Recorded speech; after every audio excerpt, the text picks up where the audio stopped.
अस्सलामुअलैकुम प्यारे बच्चों, क्या हालचाल। उम्मीद करता हूँ आप सब खैरियत से होंगे। तो आज हमारी स्टैटिस्टिक्स सीरीज़ का लेक्चर नंबर 6 है, जिसके अंदर हम नॉर्मल डिस्ट्रीब्यूशन को जो है स्टडी करने जा रहे हैं। तो सबसे पहले तो आपने घबराना नहीं है, बहुत ही आसान है। बस थोड़ी सी जो है क्वेश्चन सॉल्व करने का तरीका जो है इसका वो थोड़ा सा टेक्निकल है। अगर आपको बेसिक समझ आ जाती है तो ये इजीली आप इसको पेपर के अंदर अटैम्प्ट कर सकते हैं। थ्योरेटिकल क्वेश्चन भी और जो है न्यूमेरिकल प्रॉब्लम भी आप इजीली इसका सॉल्व कर पाएंगे। तो सबसे पहले जी हम इसका इंट्रोडक्शन करते हैं जी, नॉर्मल डिस्ट्रीब्यूशन है क्या। तो आपको अगर याद हो तो प्रीवियस लेक्चर में मैंने आपको ये बताया था कि हमारे पास दो तरह के रैंडम वेरिएबल होते हैं, एक डिस्क्रीट रैंडम वेरिएबल और एक कंटिन्यूस रैंडम वेरिएबल। जो डिस्क्रीट रैंडम वेरिएबल है उसकी प्रोबेबिलिटी डिस्ट्रीब्यूशन को हम क्या बोलते थे, डिस्क्रीट प्रोबेबिलिटी डिस्ट्रीब्यूशंस, जिसकी 3 एग्जांपल्स जो हैं वो हम प्रीवियस लेक्चर्स में स्टडी कर चुके हैं। जैसे पाइथन हो गया, हाइपरज्योमेट्रिक हो गया, उसके अलावा जो है हमने बायनोमियल डिस्ट्रीब्यूशन को स्टडी किया। अब दूसरी टाइप थी कि कंटिन्यूस वेरिएबल। कंटिन्यूस वेरिएबल की प्रोबेबिलिटी डिस्ट्रीब्यूशन को हम कहते हैं कंटिन्यूस प्रोबेबिलिटी डिस्ट्रीब्यूशन, और उसकी भी डिफरेंट एग्जांपल्स थी, जिसमें हमारे पास आज पहली एग्जांपल जो है वो है नॉर्मल डिस्ट्रीब्यूशन। ठीक है, अब इसकी डेफिनेशन की बात करें, it is a limiting form of binomial distribution by increasing the number of trial to a very large number for a fixed value of p, the probability of success। अच्छा बच्चों, आपको याद होगा तो जो हमने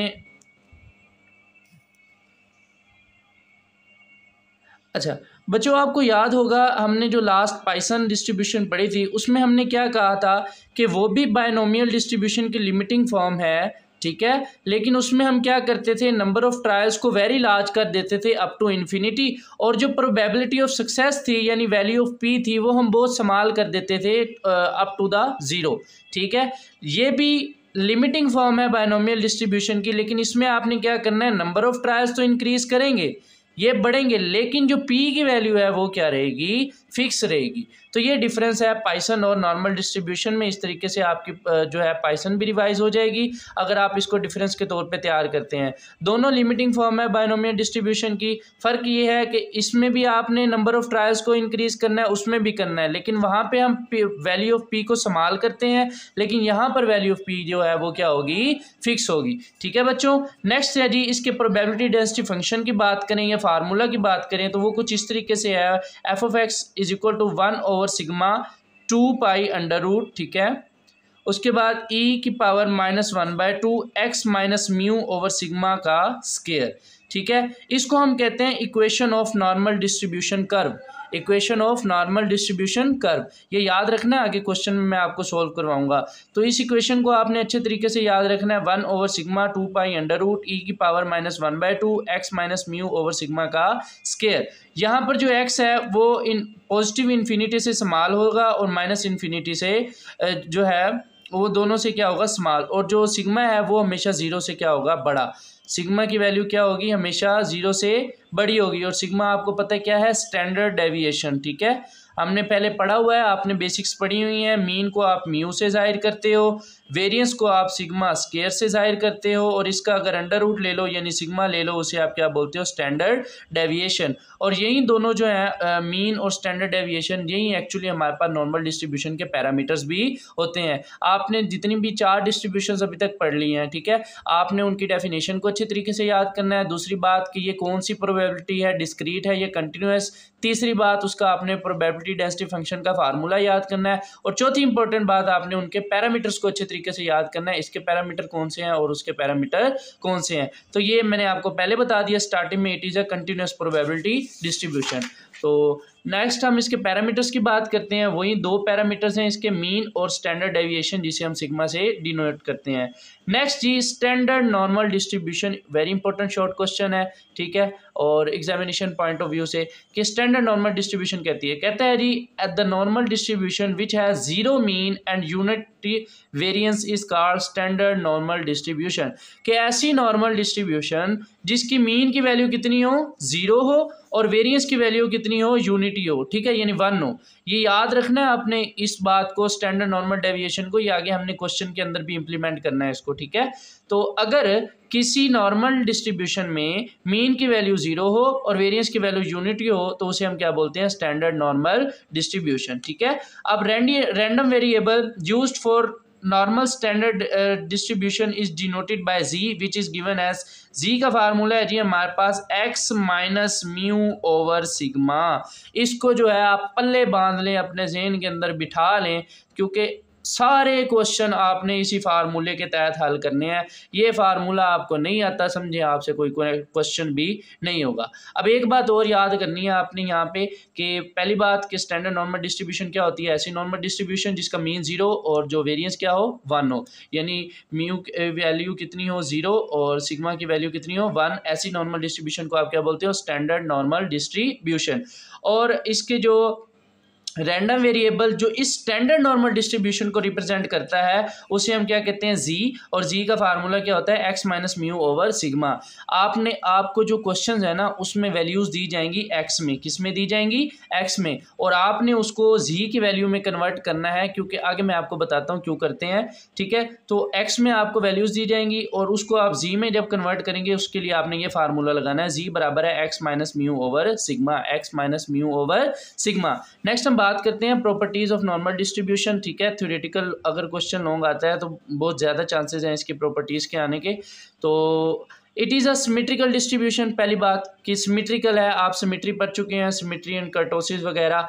तो सिमेट्रिकल डिस्ट्रीब्यूशन वही होती है जिसमें मीन, मीडियन और मोड तीनों क्या होते हैं, एक दूसरे के बराबर होते हैं, ठीक है। इस बात को आपने याद रखना है, इससे रिलेटेड भी क्वेश्चंस हैं। दूसरी बात, mean and standard deviation of normal distribution are denoted by mu and sigma. ये मैंने आपको पहले बता दिया है, मीन को आप म्यू से और स्टैंडर्ड डेविएशन को सिग्मा से रिप्रेजेंट करते हैं, और यही मीन और स्टैंडर्ड डेविएशन यानी म्यू और सिग्मा इस नॉर्मल डिस्ट्रीब्यूशन के पैरामीटर होते हैं। आगे जी, इन द नॉर्मल डिस्ट्रीब्यूशन, हाँ, क्वार्टाइल Q1 आपने क्वार्टाइल पहले पढ़ लिया होगा, ठीक है। Q1 को हम कहते हैं लोअर क्वार्टाइल और इसको कहते हैं अपर क्वार्टाइल, ठीक है। तो प्यारे बच्चों, Q1 का जो यानी लोअर क्वार्टाइल का फार्मूला होता है म्यू माइनस 0.6745 सिग्मा, और Q2 का फार्मूला होता है म्यू प्लस 0.6745 सिग्मा। इसको अच्छे तरीके से याद रखना है, इससे रिलेटेड भी क्वेश्चन है, ठीक है। कोई नहीं, ज़्यादा मुश्किल नहीं है। Q1 बराबर है म्यू माइनस 0.6745 सिग्मा, और जो है एक याद कर लें, दूसरे में तो आपने सिर्फ वैल्यू ही जो है वो प्लस करनी है। It is a bell shape, तो ये इसकी शेप जो होती है ना वो बेल शेप होती है, ठीक है। The total area from minus infinity two plus infinity under the normal curve is unity. ये बात आपने याद रखनी है। देखें, ये जी आपने हर क्वेश्चन के अंदर डायग्राम भी बनानी है, इसलिए अब बेसिक्स में समझाता जा रहा हूँ, इसको साथ साथ जो है ना आपने अच्छे तरीके से ज़हन नशीन करना है। तो ये इसकी जो नॉर्मल डिस्ट्रीब्यूशन होती है ना ये बेल शेप्ड होती है, ठीक है। इसके यहाँ पे सेंटर में लाइन होती है, इसे हम मीन यानी म्यू से रिप्रेजेंट करते हैं। यहाँ पर पॉजिटिव इन्फिनिटी का एंड, यहाँ पर माइनस इन्फिनिटी का एंड। कहता है जी टोटल एरिया यानी यहाँ से लेके यहाँ तक, यानी ये टोटल एरिया जो होता है ना वो कितना होता है 1, ठीक है। यानी मीन से यहाँ तक 0.5, मीन से यहाँ तक 0.5 और टोटल कितना हो जाएगा 1। अच्छा, ये इसका जो प्रूफ है ना कि बेल शेप के नीचे टोटल एरिया है वो 1 के इक्वल कैसे आता है, ये एक पूरी डेरिवेशन है, ये बुक के अंदर लिखी हुई है, लेकिन हमने वो नहीं करनी। हमने सिर्फ ये जो है इक्वेशन याद करनी है जो ये साबित करती है कि बेल शेप के नीचे जितना भी एरिया होता है वो 1 के इक्वल आता है। तो आपने इस प्रॉपर्टी में इसको ज़रूर लिखना है, ठीक है। नेक्स्ट बात, mean deviation of normal distribution. हाँ, दो छोटे छोटे फार्मूले हैं कि मीन डेविएशन, इसको हम MD से रिप्रेजेंट करेंगे, ठीक है। क्वेश्चन जब आएगा तो मीन डेविएशन का फार्मूला क्या है, 4/5 सिग्मा, और क्वार्टाइल डेविएशन जिसे QD से जाहिर करते हैं उसका फार्मूला है 2/3 सिग्मा। मीन डेविएशन क्या है जी 4/5 सिग्मा, और क्वार्टाइल डेविएशन क्या है जी 2/3 सिग्मा, ठीक है। उसके बाद नॉर्मल डिस्ट्रीब्यूशन में जो ऑड नंबर ऑफ मूवमेंट्स होते हैं वो हमेशा क्या होते हैं 0, यानी μ1 हो या μ2 हो, जो μ3 हो, ठीक है। ये जो ओड नंबर होंगे μ3 या μ5 ये क्या होंगे 0 होंगे, लेकिन जो इवन होते हैं उनके पास हमारे लिए वेरिएंस की वैल्यू आती है, यानी μ2 है तो उसके लिए सिग्मा स्क्वायर होगा, और μ4 है तो उसके लिए 3 सिग्मा की पावर 4 होगा, ठीक है। तो ये हमारे पास इसकी कुछ प्रॉपर्टीज थी। नेक्स्ट प्यारे बच्चों चलते हैं most important thing, tabulated area of normal distribution. ये जो अब अगली बातें कुछ स्टार्ट होने जा रही हैं, ये बातें आपने अच्छे तरीके से समझनी है, क्योंकि क्वेश्चन को सॉल्व करते वक्त इन बातों ने बहुत बहुत ज़्यादा काम आना है। ठीक है, टेबुलेटेड एरिया मतलब ये है कि नॉर्मल डिस्ट्रीब्यूशन कर्व जो हमने बनाई है ना बेल शेप, ठीक है, इसके नीचे वाला कोई भी एरिया मालूम करना टेबल के ज़रिए, किसके ज़रिए, टेबल के ज़रिए in the form of normal distribution. तो ये हम क्यों करते हैं, ठीक है, क्वेश्चंस हमें जब आएंगे वो जो हैं एक्स की वैल्यू में आएंगे।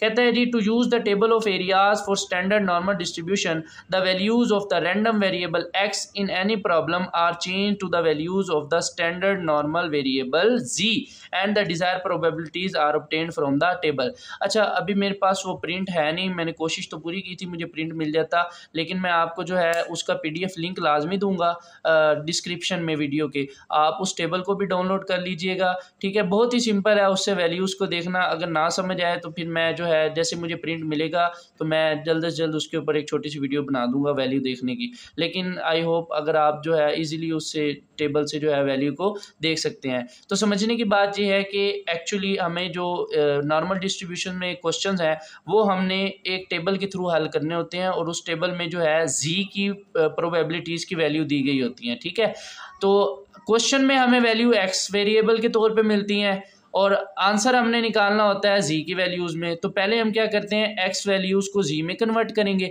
ये मैं जब आपको एग्जांपल करवाऊंगा ना तो आपको बेहतर तौर पे समझ आ जाएगी।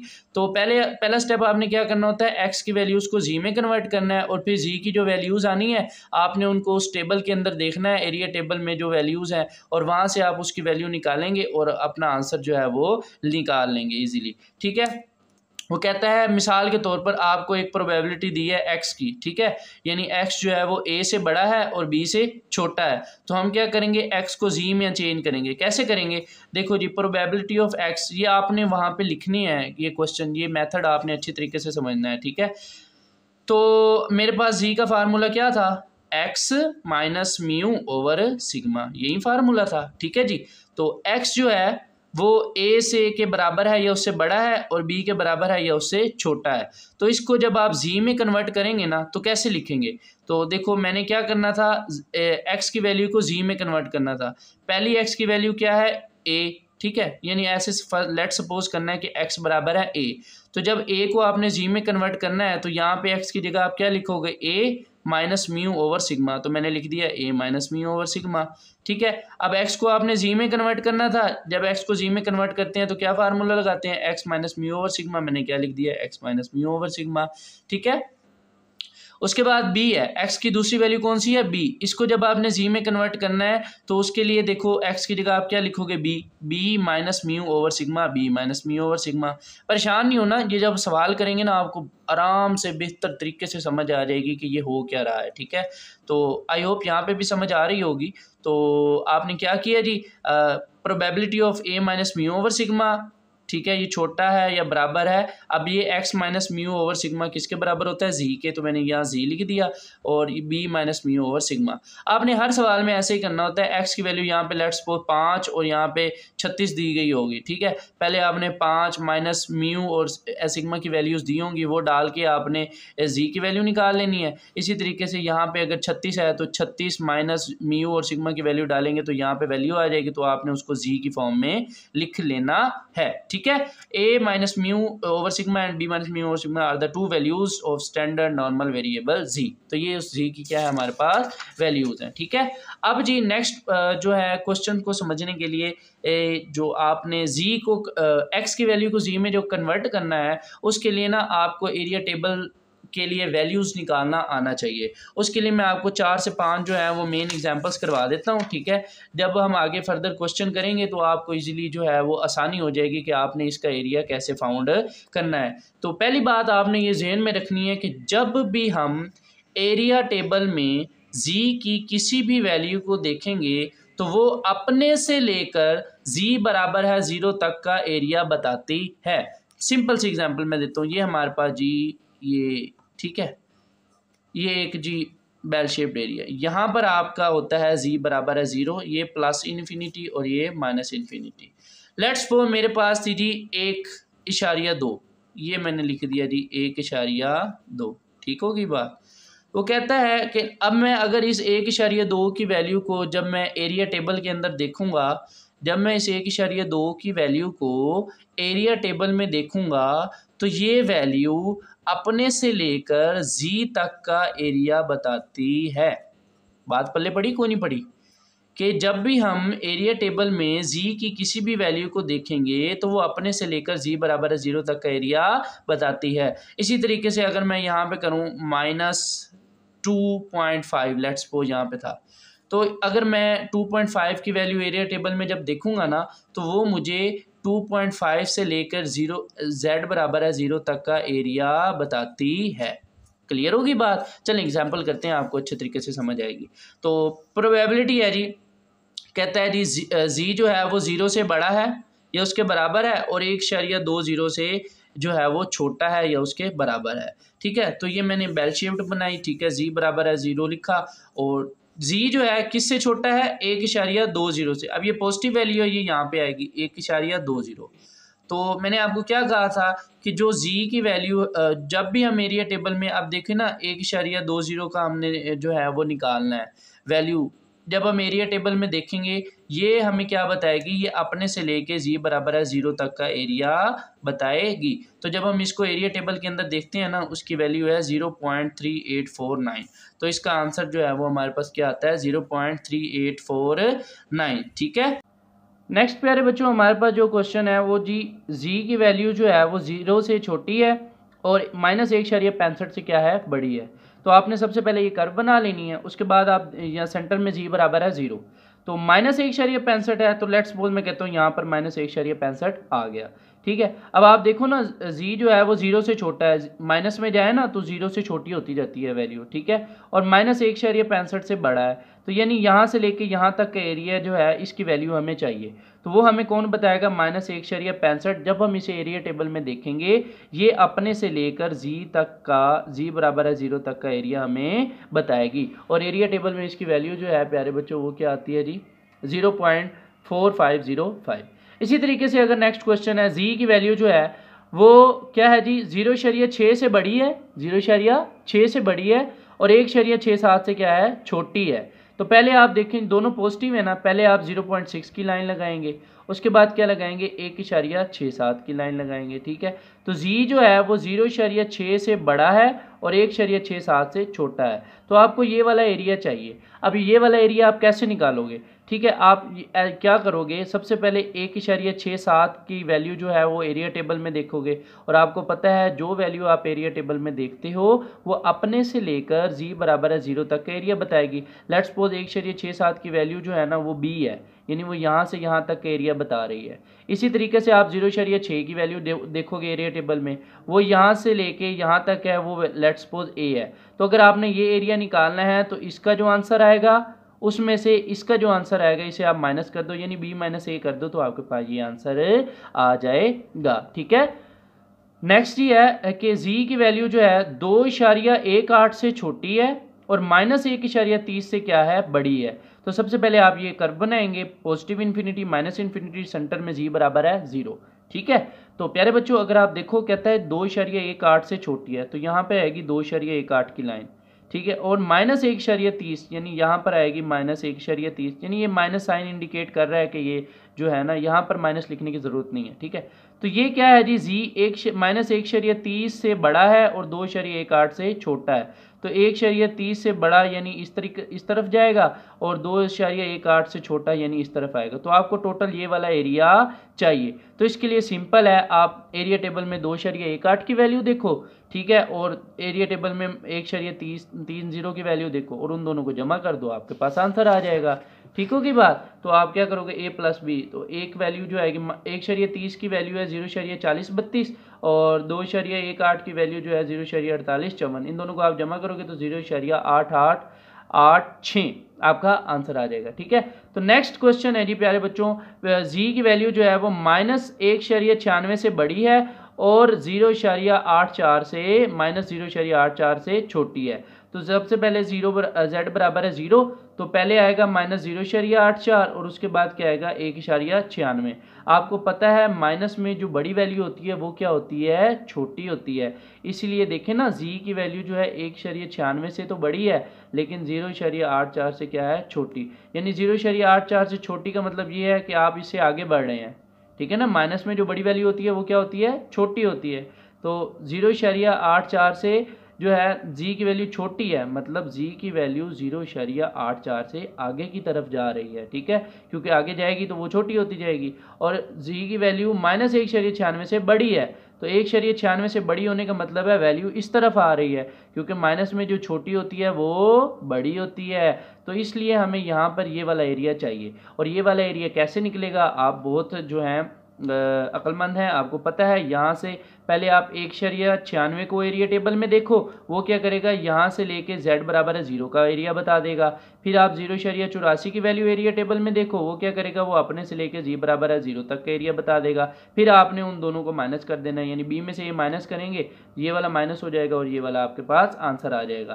तो b क्या आता है 0.4750 माइनस 0.2995। जब आप माइनस करोगे 0.1755 आपके पास आंसर आ जाएगा। ठीक होगी बात। नेक्स्ट जो है वो कहता है p z जो है प्रोबेबिलिटी ऑफ z बताओ जब z क्या है 1.96 से बड़ा है, 1.96 से बड़ा है। देखो अब जी ये 1.96 आ गया, ठीक है, पॉजिटिव है, और 1.96 से बड़ा होने का मतलब है ये आगे की तरफ जा रहा है। तो हमें ये सारा एरिया चाहिए, क्योंकि आगे उसने लिमिट तो की नहीं है, तो ये पॉजिटिव इन्फिनिटी तक जाएगा। अब आपको मैंने बताया था कि यहाँ z बराबर है 0 से लेके प्लस इन्फिनिटी तक जो वैल्यू होती है वो कितनी होती है, 0.5।